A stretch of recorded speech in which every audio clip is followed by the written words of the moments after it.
Bien-aimés, nous voulons rendre grâce au Seigneur qui a permis que nous puissions être là, comme je vous ai annoncé le mardi passé, que nous devons continuer l'enseignement important dont le sujet est « Il faut l'obéissance ». Nous avons parlé de beaucoup de choses pour montrer dans la parole du Seigneur que tout ce que nous devons faire dans l'Église doit être conforme à ce que le Seigneur a prescrit.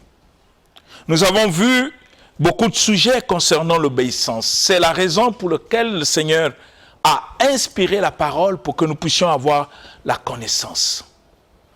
Bien-aimés, nous devons savoir des raisons qui nous poussent à nous engager à servir le Seigneur si ce n'est pour obéir à sa parole. Parce que Dieu a tout dit dans la parole pour que nous ne puissions pas agir comme nous le voulons, puisque lui-même il a dit, ses voix ne sont pas vos voix, ses pensées ne sont pas nos pensées. Et ce que Dieu nous donne dans sa parole, c'est la révélation de ses pensées, c'est la révélation de ses voix pour que nous puissions le servir, non comme nous voulons, mais comme lui le veut. Il a des exigences, des recommandations qu'il veut voir de ceux qui se sont engagés, obéissent à la parole. Je disais que le prophète Samuel a su le dire que mieux vaut l'obéissance que les sacrifices. Je peux faire beaucoup de sacrifices, les sacrifices des offrandes, les sacrifices de jeûne, les sacrifices de tout ce que je peux faire pour le Seigneur. Mais si moi, dans mon cœur, je ne suis pas obéissant à sa parole, ça serait un travail inutile, un travail vain. Parce qu'il faut que j'ai la bonne conscience de pourquoi je m'engage à suivre le Seigneur. Que j'ai la bonne conscience de pourquoi je vais à l'église si je ne sais pas faire exactement ce que le Seigneur lui-même me recommande. Comme il a dit à ses disciples, enseignez-leur à observer, à obéir tout ce que je vous ai prescrit. Il y a des choses que Dieu a prescrites. Pour que nous n'arrivons pas à enseigner des philosophies, à enseigner nos théologies. Je ne dis pas que faire la philosophie, faire la théologie, c'est mauvais, non. Mais quand on est dans la chair pour prêcher sur la chair, nous devons dire exactement ce que le Seigneur a prescrit pour son Église. Nous ne pouvons pas dire autre chose. Et ce qu'il a prescrit, il l'a bien dit. Enseignez-leur à observer tout ce que je vous ai prescrit, à observer. Dans l'observation, il y a l'obéissance. Il y a la mise en pratique de sa parole. Mais malheureusement, nous qui se disons chrétiens, nous sommes loin parfois d'être ce que Dieu attend de nous, ou nous-mêmes, nous ne comprenons pas qu'est-ce que ça veut dire être chrétien. Le chrétien, c'est celui qui manifeste la vie de Jésus par l'obéissance à sa parole.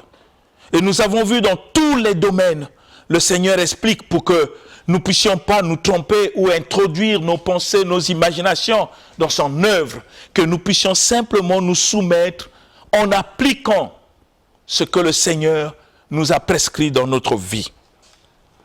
Nous étions en train de parler dans l'Église. Dans l'Église, il y a l'ordre, bien-aimé. Il y a une discipline, on ne peut pas aller dans l'église et vouloir faire ce qu'on veut. Non, il faut qu'au sein d'une église, je puisse être exactement ce que le Seigneur attend de moi. Parce qu'il a défini, il a dit dans sa parole, Dieu n'est pas un Dieu de désordre, mais c'est un Dieu d'ordre, bien-aimé. C'est un Dieu d'ordre. Si je fais un choix pour suivre le Seigneur, ça veut dire que mon cœur est disposé, disponible à mettre en pratique les recommandations du Seigneur. Nous savons qu'il y a des gens qui ont fait le choix de ne pas servir le Seigneur. Ils sont libres. Vous les voyez parfois dans des boîtes de nuit, vous les voyez dans les Nganda. Ils sont libres parce que c'est leur choix.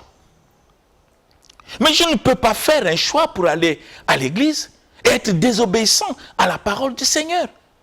Et dire aux gens que Jésus est mon Seigneur. Comment je peux oser avoir le courage de dire aux gens qu'il est mon Seigneur tant que moi je ne me soumets pas à sa parole, tant que je ne fais pas exactement ce qu'il me recommande,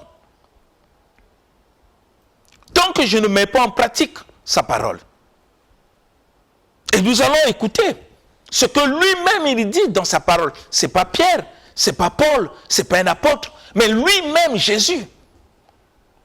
Pour nous expliquer l'importance de l'obéissance. Lisons le livre de Luc, chapitre 6, le verset 46. Nous allons écouter ce que le Seigneur lui-même de sa bouche annonce concernant l'obéissance à sa parole. Luc chapitre 6, verset 46, version Louis II révisée, je lis au nom du Seigneur Jésus-Christ. Amen. Pourquoi m'appelez-vous Seigneur, Seigneur, et ne faites-vous pas ce que je dis? Amen. Amen. C'est le Seigneur Jésus qui nous parle. Il dit, pourquoi m'appelez-vous Seigneur, Seigneur? Et ne faites-vous pas ce que je dis? Ce n'est pas Pierre, ce n'est pas Jean, ce n'est pas l'apôtre Paul, c'est Jésus. Celui que tu prétends dire être ton Seigneur, il dit, pourquoi tu m'appelles Seigneur et ne fais-tu pas ce que je dis? Mais qu'est-ce que Dieu me dit? Il me dit que je dois me soumettre et obéir au conducteur. Parce que eux, ils veillent sur mon âme. Mais si mon cœur n'est pas disposé à le faire, le Seigneur pose la question, pourquoi tu m'appelles Seigneur? Pourquoi tu dis aux gens que je suis ton Seigneur? Pourquoi tu fais de telles publicités, de telles propagandes? Même au niveau de la famille, Jésus est mon Seigneur. Si tu sais du fond de ton cœur que tu n'es pas prêt, tu n'es pas disposé, disponible à mettre en pratique dans ta vie ce qu'il recommande. Le Seigneur refuse. Il refuse que tu l'appelles Seigneur. Parfois on pense que c'est un jeu. Non. Bien-aimé, si c'était un jeu, Jésus ne devait pas payer de sa vie sur la croix pour que nous venions à l'église pour faire des aventures. Vous pensez que Dieu peut laisser son trône et mourir sur la croix afin que dans son église, nous puissions faire des aventures? Si c'est ça, pourquoi il a inspiré la parole? Pourquoi il veut que sa parole soit enseignée? C'est afin que cette parole soit mise en pratique. Par toi et moi, bien-aimés. Ce n'est pas un jeu.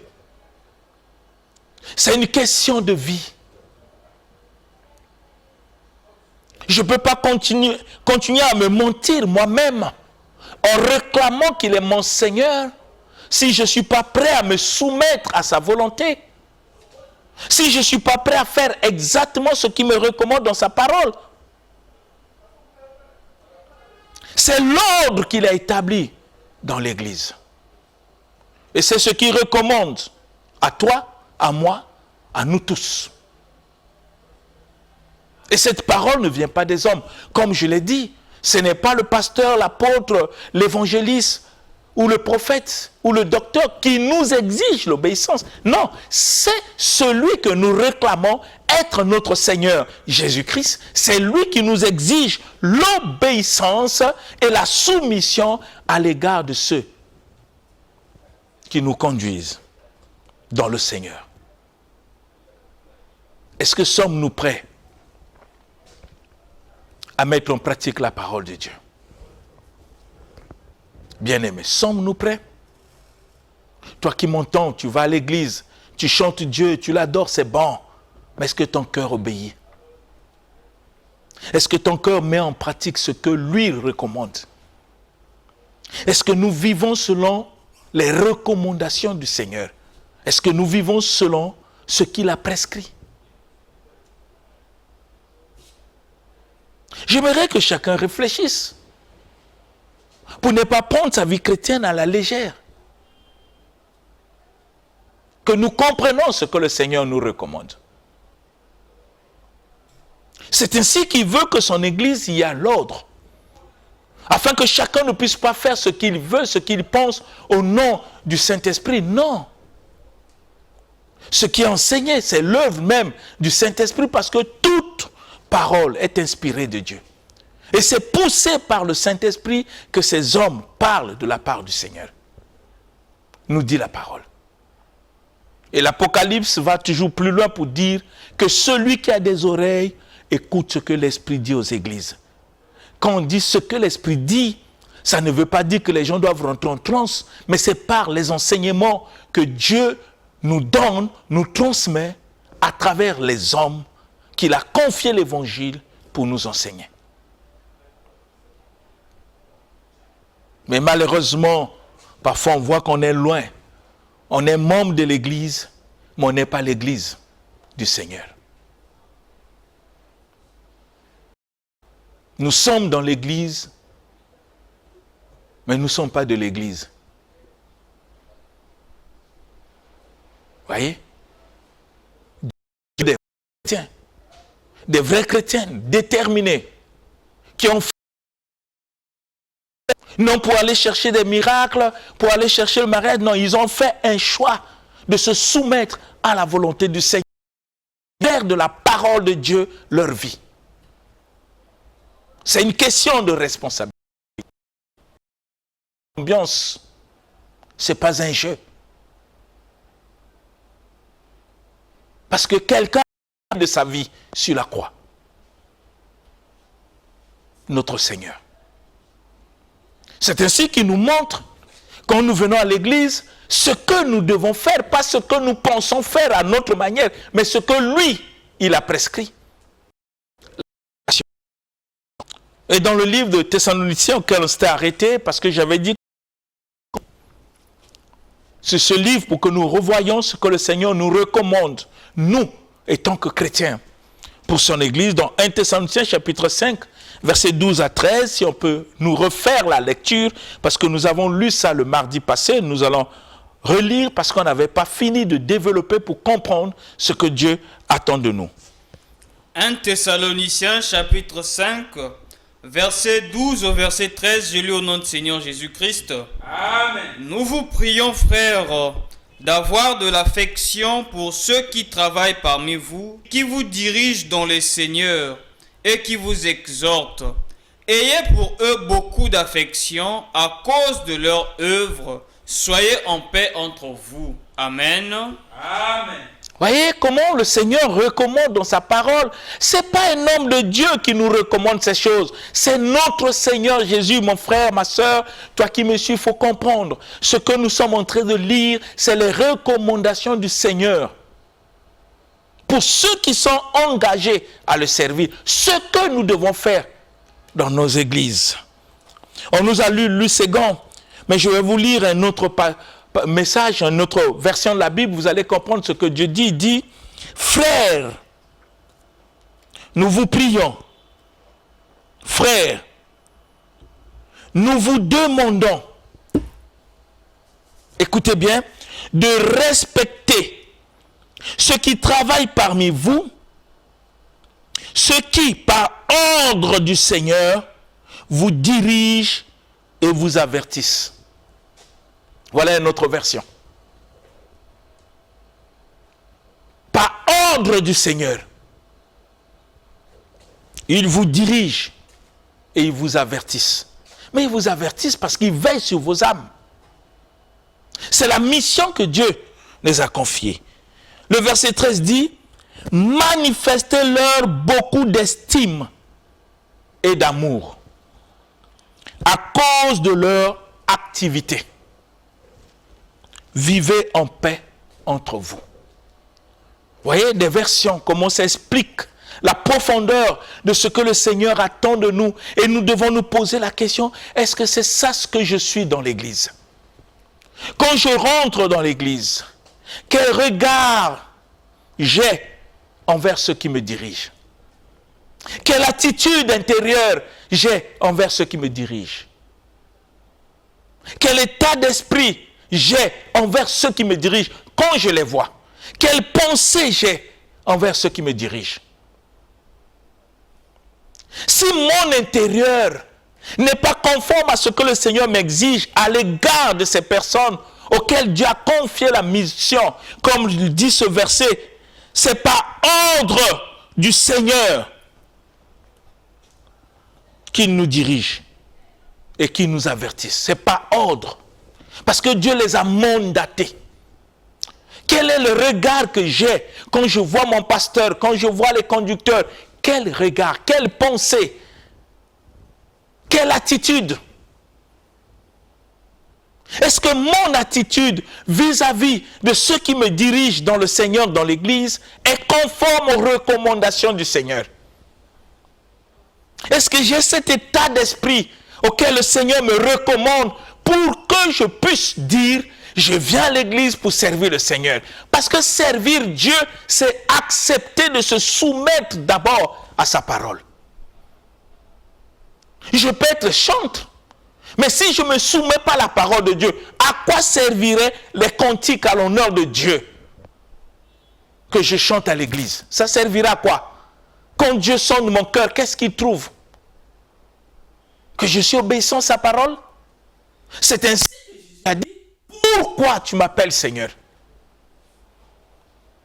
C'est comme si le Seigneur peut dire, pourquoi tu chantes pour moi si tu sais que tu ne sais pas obéir à ma parole? Pourquoi tu fais le protocole si tu sais que tu ne sais pas obéir à ma parole? Pourquoi tu assures la sécurité à l'église si tu sais que tu ne sais pas obéir à ma parole? Ça sert à quoi? C'est ce que Jésus a dit. Pourquoi m'appelez-vous Seigneur et ne faites-vous pas ce que je dis? Mais qu'est-ce que le Seigneur me dit? Il me dit, je dois avoir du respect pour ceux qui travaillent, pour ceux qui me dirigent. Parce que ce n'est pas ordre du Seigneur qui sont là pour me diriger et pour m'avertir. Je dois manifester beaucoup d'estime et d'amour à cause de leur activité. À cause de ce qu'ils font. Parce que c'est à travers eux que Dieu me sanctifie par sa parole. C'est à travers eux que Dieu m'avertit. C'est à travers eux que Dieu me communique sa pensée. C'est à travers eux que Dieu bâtit ma vie selon sa volonté. Maintenant, ce que le Seigneur me recommande à l'égard de ces personnes auxquelles Dieu a oint et il a confié la responsabilité de me conduire, c'est d'avoir beaucoup d'estime, beaucoup d'amour, beaucoup d'affection. De les respecter. À cause de la mission que Dieu les a confiée pour moi et pour nous tous. Bien-aimés. Parfois nous pensons que servir le Seigneur, c'est d'aller chanter, faire tout, non. Mais servir le Seigneur commence par l'obéissance à sa parole. Un homme ou une femme qui sert Dieu en esprit, en vérité, c'est par l'obéissance. Tout ce qu'il fait ne vient pas de l'homme, ne vient pas de la pensée de l'homme, mais vient de ce que Dieu recommande dans sa parole. Le respect qu'il a pour les hommes de Dieu, l'amour et l'estime qu'il a pour eux, vient de la parole. On obéit au Seigneur. Quand je respecte mon pasteur, quand j'ai de l'amour, de l'estime pour lui, Dieu est glorifié parce que je suis dans sa volonté. Je ne fais pas la volonté d'un homme, mais du Seigneur qui me recommande cela. C'est ainsi que le Seigneur dit, mais si je ne le fais pas, si je ne les respecte pas, si je n'ai pas d'estime pour eux, si je n'ai pas de l'amour ou du respect, Jésus me pose la question, pourquoi tu m'appelles Seigneur? Pourquoi? Si tu ne sais pas faire ce que moi je te recommande, pourquoi tu m'appelles Seigneur? Nous l'avons lu dans le livre de Luc 6, 46. Dit le Seigneur, pourquoi? Oui, je viens de lire la parole. J'ai compris ce que Dieu m'a dit. Il me demande de me soumettre au conducteur. Dieu me dit d'avoir pour eux beaucoup de respect, d'estime, d'amour et de considération. J'ai compris. Et Dieu me pose la question. Il ne faut pas te borner simplement à comprendre ou à écouter et en tombant par des faux raisonnements, mais en pratique. Voilà ce que le Seigneur m'enseigne. Seigneur, qu'est-ce que je dois mettre en pratique? Mais ce que tu viens de lire. Qu'est-ce que je dois mettre en pratique? Ce que je te recommande par ma parole. Dit le Seigneur. Ne tombe pas par des raisonnements ou des qualificatifs que tu as envers l'homme de Dieu. Mets en pratique ce que je te recommande dans ma parole. C'est ce que Dieu exige. Mais malheureusement, on est trop loin de cela. Nous venons à l'église avec nos idées charnelles. Nous venons à l'église avec nos pensées charnelles.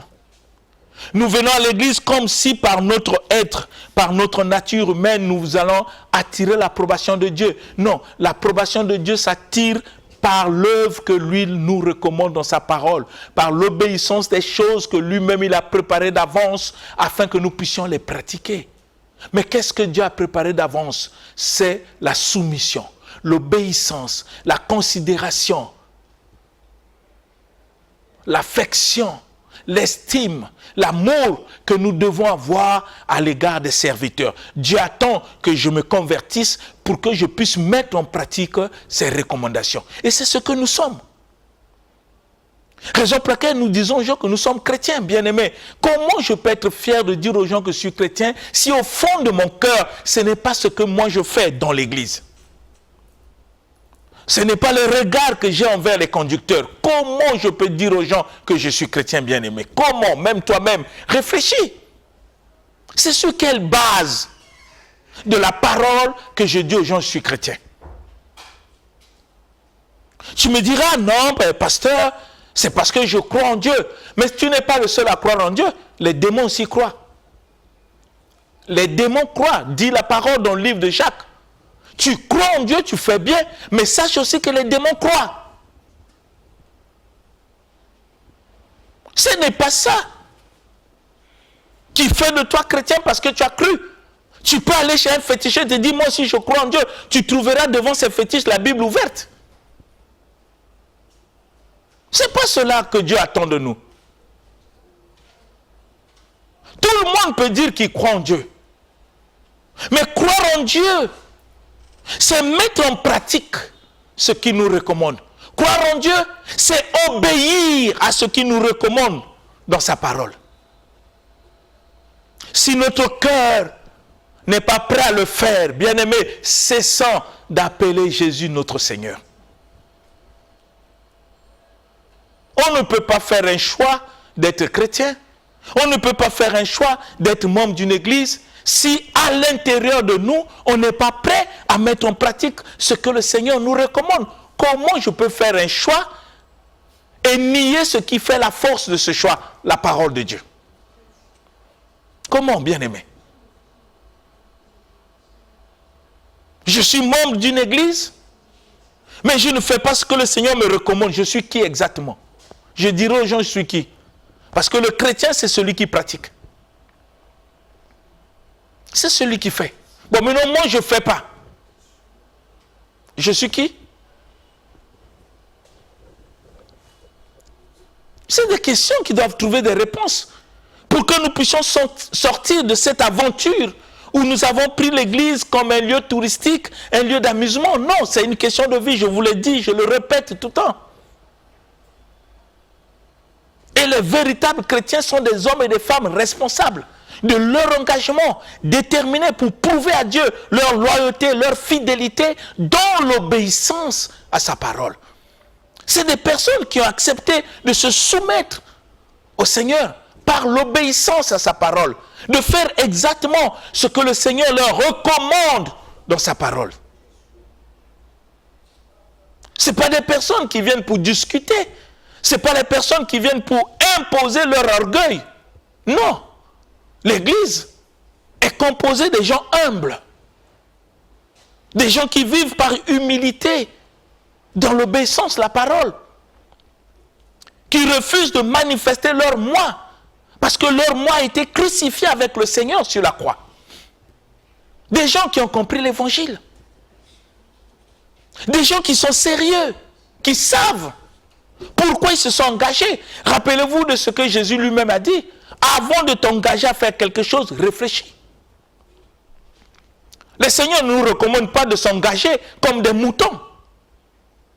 Mais Dieu nous dit avant de s'engager, il faut réfléchir. Il prend l'exemple de quelqu'un qui veut construire. Tu peux avoir 1 milliard avant de t'engager à construire une maison, réfléchis. Pour voir si tu es capable de commencer et d'achever. Ce n'est pas le fait d'avoir l'argent. Ce n'est pas le fait de commencer. mais c'est le fait d'achever. C'est ce que Dieu recommande. Je ne peux pas m'engager à servir le Seigneur si je n'ai pas réfléchi. Je ne peux pas m'engager à servir le Seigneur si je ne fais pas l'examen de conscience pour me poser la question, est-ce que suis-je capable de me soumettre aux exigences que le Seigneur recommande dans sa parole? D'obéir au conducteur? D'avoir du respect pour eux? De l'estime, de l'amour et de l'affection? Est-ce que je suis prêt à le faire par mon orgueil? Est-ce que mon orgueil peut être brisé face à la parole pour que je devienne ce que Dieu attend de moi? Aujourd'hui, nous voyons combien de fois nous, les chrétiens, nous sommes tellement légers.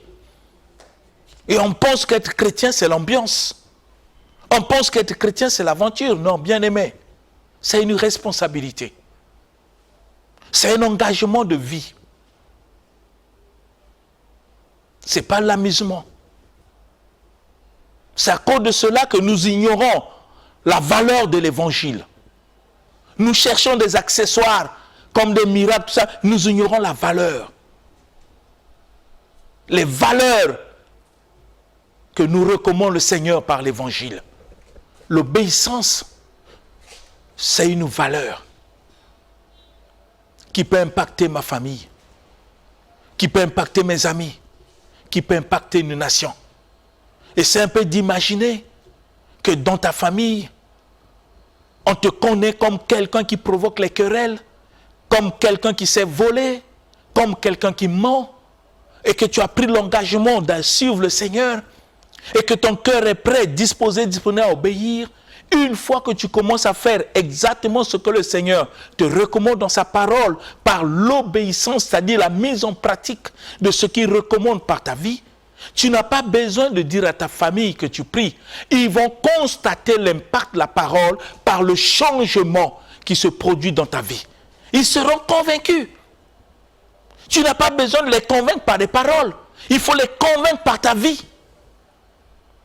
qui manifeste la soumission à ce que Dieu te recommande dans la parole. Ça, c'est une valeur. Le miracle n'est pas une valeur. Il y a eu des gens que Jésus a guéris. Jésus a fait lever les paralytiques. Ce sont les mêmes qui ont crié crucifié. Revenons à des vraies valeurs qui commencent par l'obéissance. Rappelez-vous de l'apôtre Pierre, le jour de la Pentecôte, quand il a prêché. La Bible dit qu'il y a eu des gens qui avaient eu le cœur touché par l'évangile. Touché, bien-aimé. Si c'était un autre temps, on voit des gens touchés par l'évangile, on dit venez, on va vous faire recevoir Jésus, on commence à faire des arrestations. Non, c'est irresponsable. L'apôtre Pierre, les gens l'ont posé la question. Parce qu'ils ont eu le cœur touché, dit frère, que ferons-nous? Mais l'apôtre Pierre n'a pas dit venez, vous allez réciter après moi. Non, il les a mis face à leurs responsabilités. Il dit répentez-vous, confessez. C'est une décision qu'il devait prendre du fond de son cœur. Ça ne devait pas être poussé par quelqu'un. Il les a mis face à leurs responsabilités. Ils étaient libres de se repentir ou de ne pas se repentir. Parce que c'est un engagement du cœur. C'est un engagement en toute responsabilité. Parce que si je ne me suis pas engagé à suivre le Seigneur en toute responsabilité, j'aurai des difficultés dans ma chair à mettre en pratique ce que le Seigneur me recommande à l'égard de ceux dont il a établi pour me conduire. J'aurai des difficultés, bien-aimés.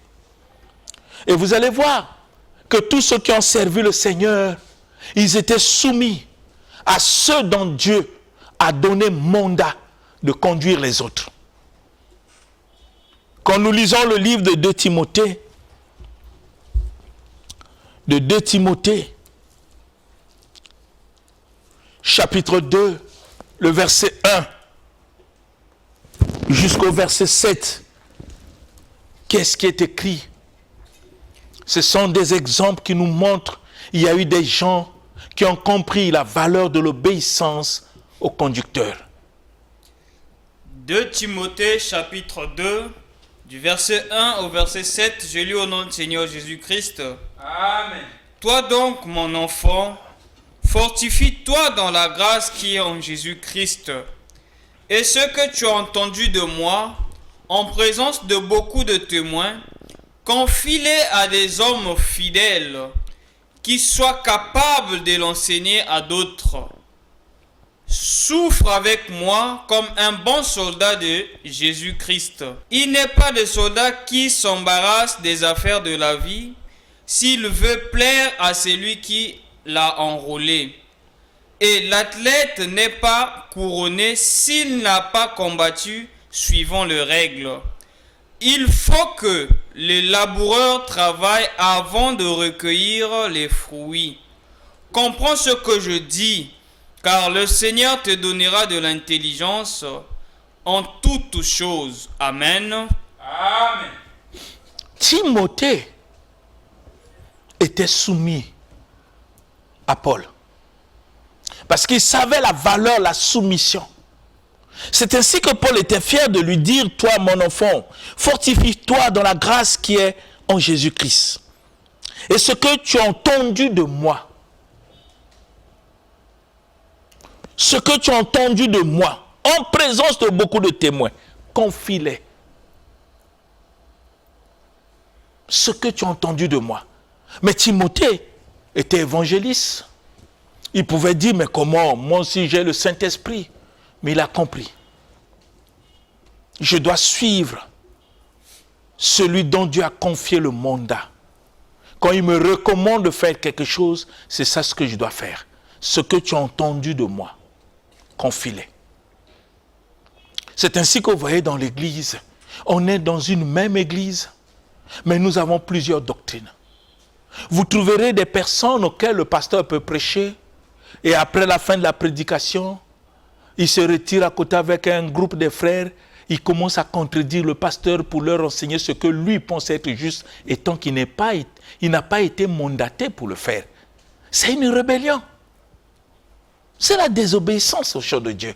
Si tu penses que ce que le pasteur enseignait n'est pas juste, va vers lui pour discuter, parce que ce qui est lumière ne peut pas être caché dans les ténèbres. Pourquoi tu crées des petits groupes pour essayer d'expliquer ce que toi tu penses juste, et lieu de le dire d'une manière claire, ouverte, que tout le monde entende, puisque si ce que tu penses dire est la vérité, pourquoi tu les caches? Puisque le pasteur, l'apôtre, prêche publiquement. Voyez comment on crée des rébellions dans une église, parce que nous sortons de la volonté de Dieu. Tu ne peux pas avoir un conducteur et que tu fasses le contraire de ce qu'il te dit, même dans les enseignements. Et cela est arrivé, comme je vous ai dit dans le livre de Samuel. Dathan, Corée, dans le livre plutôt de Nombre, Dathan, Corée étaient les mêmes. C'est ainsi que vous trouvez dans l'église, quelqu'un quand Dieu l'élève à travers l'homme de Dieu dans une église, il pense qu'il est devenu plus grand que le pasteur par qui Dieu a fait qu'il devienne ce qu'il est. Des recherches qu'il fait sur l'internet, tout ça, il pense qu'il comprend beaucoup de choses que son pasteur. Mais l'humilité demande, quand le Seigneur nous recommande ici d'avoir d'estime, de l'amour. Si j'ai de l'estime pour mon pasteur, j'ai de l'amour, je m'approcherai de lui, je peux aller le voir à la maison pour partager ce que moi j'ai appris comme vérité.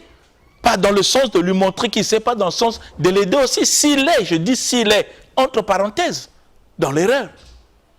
Mais ce n'est pas en formant des petits groupes et en donnant l'enseignement contraire à ce que ton pasteur a donné, ça s'appelle rébellion. C'est que tu n'as pas compris pourquoi tu es membre d'une église. C'est que tu n'as pas compris pourquoi Dieu t'a élevé dans cette église. Par cet homme qu'aujourd'hui tu commences à critiquer. Tu es devenu pasteur, tu es devenu ancien, tu es devenu dans cette église, c'est par cet homme.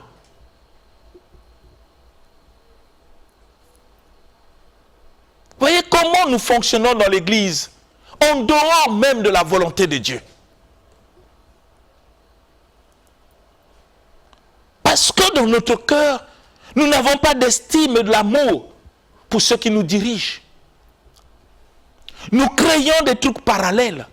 Et c'est ce qui est arrivé même à l'église de Galate.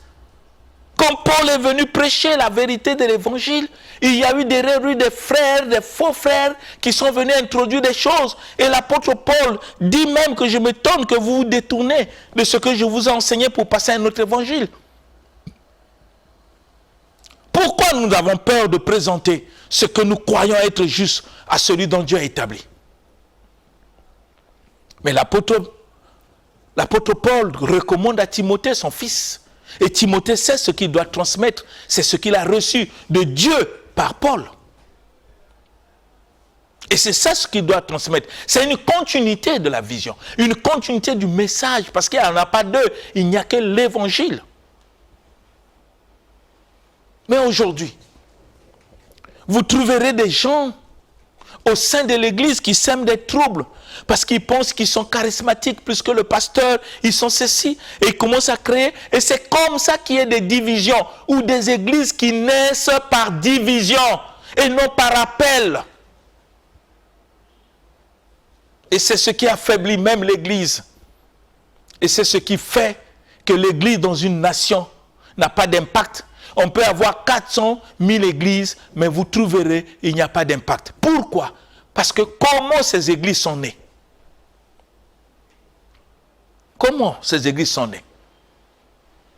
Est-ce que tous ceux qui dirigent ces églises sont mandatés par Dieu, ou bien ils se sont sortis par une rébellion pensant qu'ils ont une révélation?